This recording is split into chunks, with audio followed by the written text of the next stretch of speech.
Cierto que platicamos con Sergio Díaz, él fue el supervisor y editor de sonido de la película Roma, por lo cual fue nominado para recibir la estatuilla por mejor edición de sonido. Esto fue lo que nos comentó.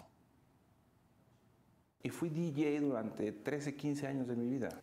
Y bueno, ahí me apasionó todo este asunto. Pero conforme avanzaban los años, empezaban a crecer mis hijos y yo quería tener una vida normal, ¿no? Entonces me muevo a la industria de la cinematografía y ahí es donde convergen estos dos. El mundo de la edición de música con la edición de sonidos. ¿Cuánto tiempo le dedicaste en esta tarea a Roma? Fueron más de 18 meses de preparación, exclusivamente recolectar sonidos de la ciudad, editar esos sonidos y tener propuestas múltiples para Alfonso, porque era algo claro, la historia iba a ser contada a través de las memorias de Alfonso. Y durante toda la película no hay un sonido que haya sido fortuito, todo fue preparado quirúrgicamente para la escena que se requiriera. Bien, digamos que una de las primeras impresiones de la gente, al menos con la que yo he conversado después de que ven por primera vez Roma, salen muy impactados precisamente por el sonido.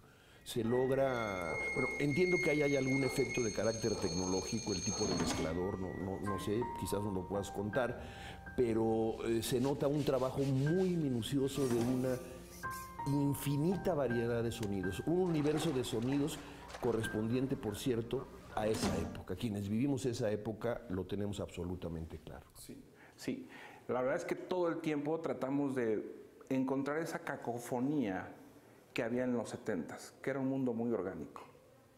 Había más árboles, había más naturaleza, había más aves. Se oían más las aves, se oían los pajaritos. Gorriones, todo el tiempo, que era lo que le despertaba a Cuarón en su casa.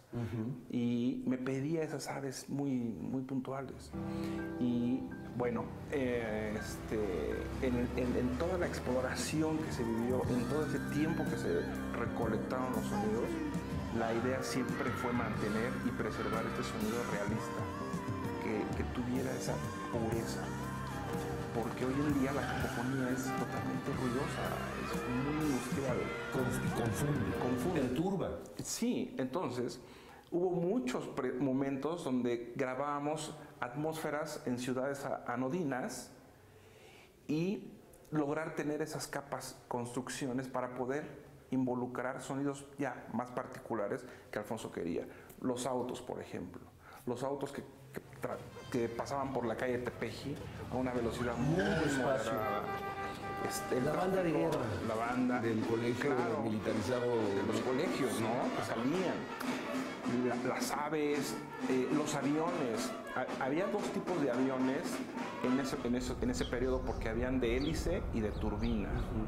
Entonces era muy preciso los aviones que quería Alfonso, DC-7, DC-8, 707. Entonces, bueno, tuvimos una gran cantidad de elementos y no nada más eso. Todos los vendedores ambulantes y oficios que hay. Bueno, sí, el afilador, el vendedor de camotes. Tenemos muchos códigos en México. Muchos códigos donde sabemos que escuchas un sonido y sabes qué oficio le pertenece a ese sonido. A ver, el agua, cuando inicia la película y Cleo está trapeando o está por trapear, limpiando el patio de la casa, ¿ese es el sonido original de lo que estaba haciendo Cleo o lo obtuviste de alguna manera? Todo se reconstruye. ¿Todo se reconstruye? Todo.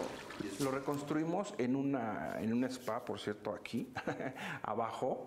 Está muy grande y tiene las mismas dimensiones. Entonces tuvimos una capa de pura agua, otra capa de pura espuma, otra capa de pura densidad, cómo se está yendo a través de la coladera, y todo eso lo tienes por separado para que en tu plataforma de edición, que es Pro Tools, tienes tracks y tracks y tracks y tracks y tracks. Te puedo decir que son más de 1000 tracks los que se trabajaron para Roma. Entonces, tener ese balance con esa precisión y esa selección de sonidos es lo que a Alfonso le permitía decir, claro, es por aquí. Ahora quiero el sonido acá, este lo quiero por acá. Por ahí también brincaba el perro. ¿El perro se grabó del ladrido de ese perro? No, el perro se construyó de 3 ladridos diferentes. Porque el original tenía muy buena vista y así era su perro, ¿no? Pero cómo ladraba, me daba risa la definición, pero decía que era muy femenino, entonces no quería que fuera así. Lo sentía, algo más quería algo así el perro, ¿no? Y bueno, tuvimos ahí como 18, 19 propuestas de perros. Y hasta que seleccionó la que él quería. Unos jadeando, otros ladrando, y bueno, esas combinaciones nos permitieron crear borras. Otro ejemplo, la granizada, la lluvia, la granizada, los niños jugando en el patio y adentro el drama de Cleo informándole a su patrona que está embarazada. Sí, esa escena es hermosa. Es tremendo. Es hermosa. Y aquí la naturaleza nos favoreció porque en el 2017, en el verano, hay una granizada espectacular. Y las ventanas de mi casa y de mi estudio son muy grandes. Entonces puse micrófonos por todos lados para grabarla, pero grabar todo el periodo desde que inicia hasta que finaliza. Entonces todos esos elementos sirvieron de base para esa secuencia, porque hay un punto específico donde el agua se termina la lluvia y demás, y se queda el trinar de las aves, que era algo que Alfonso siempre recalcaba.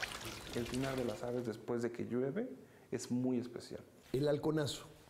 Durísimo. Estuvimos en la escena grabando a más de 800 extras en los ensayos. Yo con ellos. Ahí estaban ya grabando sonidos. Sí, ahí estaba en medio con ellos y con otros colegas que fueron 4 estaciones de trabajo distintas. Y les pedíamos a cada uno que nos dijeran cómo iba a suceder la escena con gritos, insultos y demás, hombres, mujeres, dentro de la escena. Y cuando fue el rodaje, Alfonso pidió muy especial que se grabaran con más de 1500 extras, el himno nacional, el Nuevo León, México, las porras, todo eso, para después trasladarlo a la plataforma de edición. El parto. Wow. En el parto, recreamos 6 cubículos. Antes del parto hay una área donde entra Cleo y vemos otros 6 cubículos que se recrean en una sala de regrabación, con doctores y con gente real, haciendo y recreando esta escena con 6 cubículos distintos.